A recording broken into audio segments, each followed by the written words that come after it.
Pride and Prejudice by Jane Austen.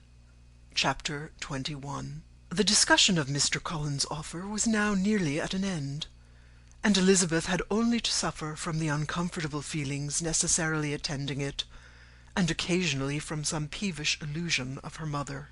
As for the gentleman himself, his feelings were chiefly expressed, not by embarrassment or dejection, or by trying to avoid her, but by stiffness of manner and resentful silence. He scarcely ever spoke to her, and the assiduous attentions which he had been so sensible of himself were transferred for the rest of the day to Miss Lucas, whose civility in listening to him was a seasonable relief to them all, and especially to her friend. The morrow produced no abatement of Mrs. Bennet's ill-humour or ill-health. Mr. Collins was also in the same state of angry pride. Elizabeth had hoped that his resentment might shorten his visit, but his plan did not appear in the least affected by it. He was always to have gone on Saturday, and to Saturday he still meant to stay. After breakfast, the girls walked to Meryton to inquire if Mr. Wickham were returned, and to lament over his absence from the Netherfield ball. He joined them on their entering the town, and attended them to their aunt's, where his regret and vexation, and the concern of everybody, were well talked over. To Elizabeth, however, he voluntarily acknowledged that the necessity of his absence had been self-imposed. "I found," said he, as the time drew near, "that I had better not meet Mr. Darcy, that to be in the same room, the same party with him, for so many hours together, might be more than I could bear, and that scenes might arise unpleasant to more than myself."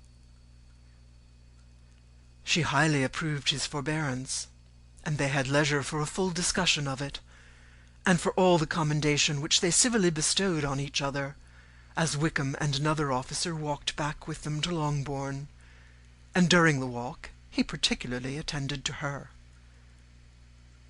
His accompanying them was a double advantage.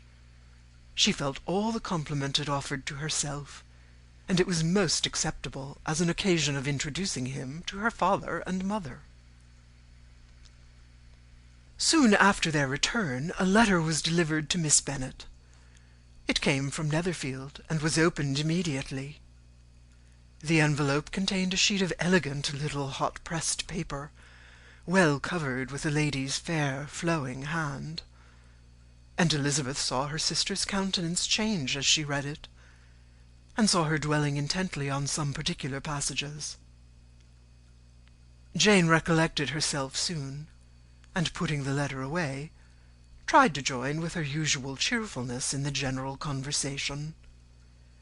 But Elizabeth felt an anxiety on the subject which drew off her attention even from Wickham, and no sooner had he and his companion taken leave than a glance from Jane invited her to follow her upstairs. When they had gained their own room, Jane, taking out her letter, said, "This is from Caroline Bingley. What it contains has surprised me a good deal. The whole party have left Netherfield by this time, and are on their way to town, and without any intention of coming back again. You shall hear what she says." She then read the first sentence aloud, which comprised the information of their having just resolved to follow their brother to town directly, and of their meaning to dine that day in Grosvenor Street, where Mr. Hurst had a house. The next was in these words: "I do not pretend to regret anything I shall leave in Hertfordshire, except your society, my dearest friend, but we will hope, at some future period, to enjoy many returns of that delightful intercourse we have known, and in the meanwhile may lessen the pain of separation by a very frequent and most unreserved correspondence. I depend on you for that." To these high-flown expressions Elizabeth listened with all the insensibility of distrust, and though the suddenness of their removal surprised her, she saw nothing in it really to lament.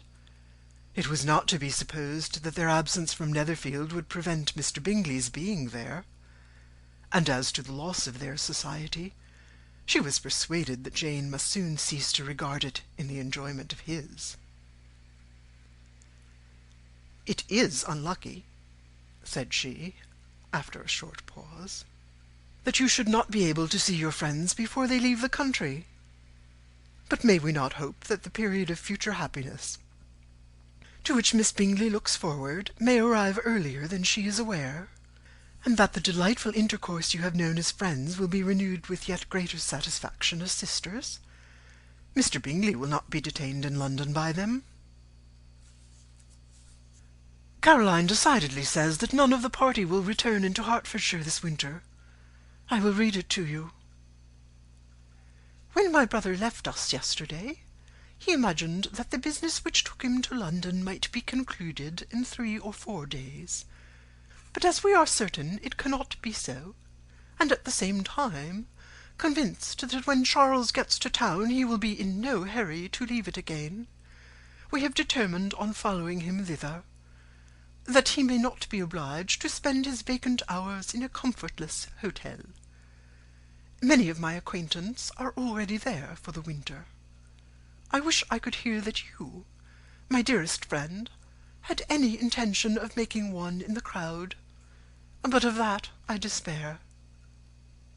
I sincerely hope your Christmas in Hertfordshire may abound in the gaieties which that season generally brings, and that your beaux will be so numerous as to prevent your feeling the loss of the 3 of whom we shall deprive you. It is evident by this," added Jane, "that he comes back no more this winter." "It is only evident that Miss Bingley does not mean he should." "Why will you think so? It must be his own doing. He is his own master. But you do not know all. I will read you the passage which particularly hurts me. I will have no reserves from you. Mr. Darcy is impatient to see his sister, and to confess the truth, we are scarcely less eager to meet her again. I really do not think Georgiana Darcy has her equal for beauty, elegance, and accomplishments, and the affection she inspires in Louisa and myself is heightened into something still more interesting, from the hope we dare to entertain of her being hereafter our sister. I do not know whether I ever before mentioned to you my feelings on this subject, but I will not leave the country without confiding them, and I trust you will not esteem them unreasonable. My brother greatly admires her already. He will have frequent opportunity now of seeing her on the most intimate footing. Her relations all wish the connection as much as his own, and a sister's partiality is not misleading me, I think, when I call Charles most capable of engaging any woman's heart.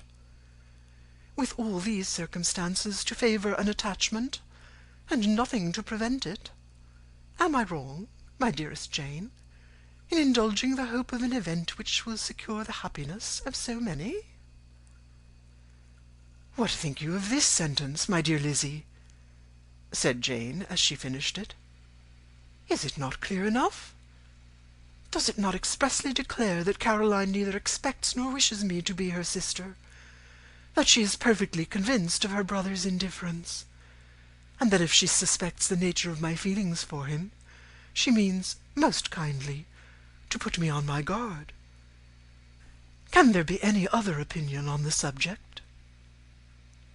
Yes, there can, for mine is totally different. Will you hear it? Most willingly. You shall have it in a few words. Miss Bingley sees that her brother is in love with you, and wants him to marry Miss Darcy. She follows him to town in the hope of keeping him there, and tries to persuade you that he does not care about you. Jane shook her head. Indeed, Jane, you ought to believe me. No one who has ever seen you together can doubt his affection. Miss Bingley, I am sure, cannot. She is not such a simpleton. Could she have seen half as much love in Mr. Darcy for herself, she would have ordered her wedding clothes. But the case is this: we are not rich enough or grand enough for them, and she is the more anxious to get Miss Darcy for her brother from the notion that when there has been one intermarriage, she may have less trouble in achieving a second, in which there is certainly some ingenuity, and I dare say it would succeed if Mr. Berg were out of the way. But, my dearest Jane, you cannot seriously imagine that because Miss Bingley tells you her brother greatly admires Miss Darcy, he is in the smallest degree less sensible of your merit than when he took leave of you on Tuesday, or that it would be in her power to persuade him that instead of being in love with you, he is very much in love with her friend. If we thought alike of Miss Bingley, replied Jane, your representation of all this might make me quite easy. But I know the foundation is unjust. Caroline is incapable of wilfully deceiving anyone, and all that I can hope for in this case is that she is deceived herself. That is right. You could not have stated a more happy idea, since you will not take comfort in mine. Believe her to be deceived by all means. You have now done your duty by her, and must fret no longer. But, my dearest sister, can I be happy, even supposing the best, in accepting a man whose sisters and friends are all wishing him to marry elsewhere? You must decide for yourself, said Elizabeth, and if, upon mature deliberation, you find that the misery of disobliging his two sisters is more than equivalent to the happiness of being his wife, I advise you by all means to refuse him. How can you talk so? Said Jane, faintly smiling.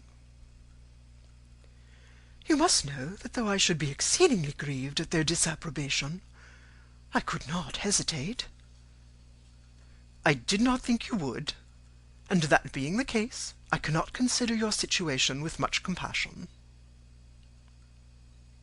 But if he returns no more this winter, my choice will never be required. 1,000 things may arise in 6 months. The idea of his returning no more Elizabeth treated with the utmost contempt. It appeared to her merely the suggestion of Caroline's interested wishes, and she could not for a moment suppose that those wishes, however openly or artfully spoken, could influence a young man so totally independent of everyone. She represented to her sister as forcibly as possible what she felt on the subject, and had soon the pleasure of seeing its happy effect. Jane's temper was not desponding, and she was gradually led to hope, though the diffidence of affection sometimes overcame the hope, that Bingley would return to Netherfield, and answer every wish of her heart.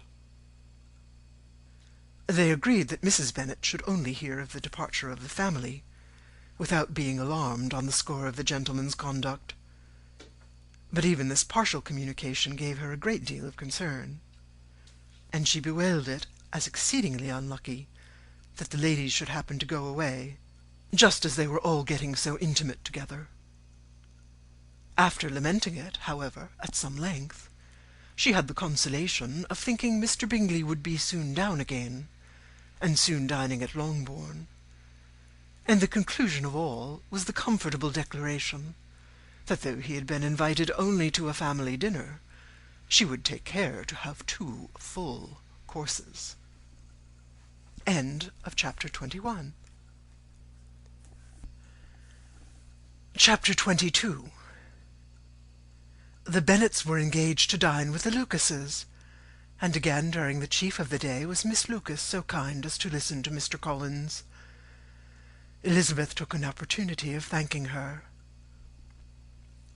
"It keeps him in good humour," said she, "and I am more obliged to you than I can express."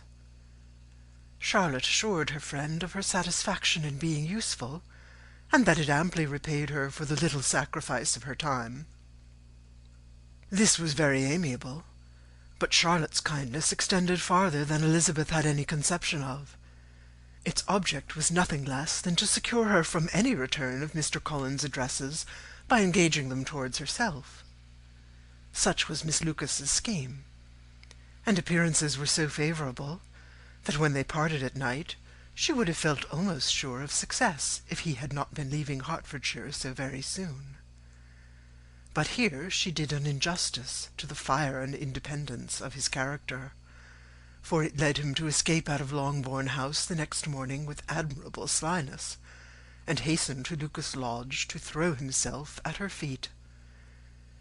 He was anxious to avoid the notice of his cousins, from a conviction that if they saw him depart, they could not fail to conjecture his design, and he was not willing to have the attempt known till its success could be known likewise, for though feeling almost secure, and with reason, for Charlotte had been tolerably encouraging, he was comparatively diffident since the adventure of Wednesday. His reception, however, was of the most flattering kind. Miss Lucas perceived him from an upper window as he walked towards the house, and instantly set out to meet him accidentally in the lane.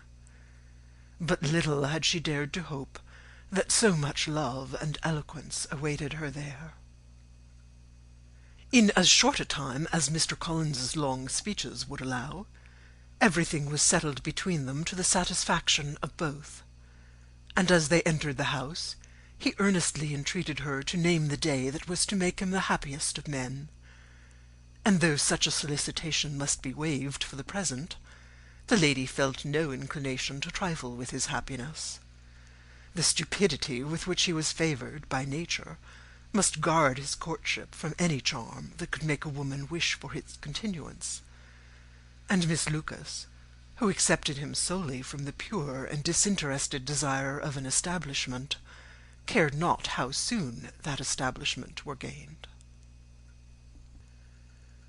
Sir William and Lady Lucas were speedily applied to for their consent, and it was bestowed with a most joyful alacrity. Mr. Collins's present circumstances made it a most eligible match for their daughter, to whom they could give little fortune, and his prospects of future wealth were exceedingly fair.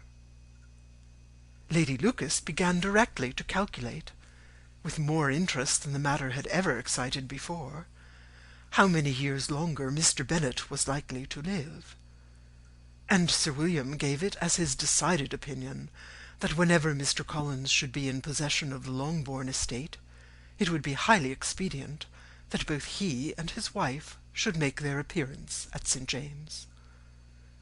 The whole family, in short, were properly overjoyed on the occasion. The younger girls formed hopes of coming out a year or two sooner than they might otherwise have done, and the boys were relieved from their apprehension of Charlotte's dying an old maid.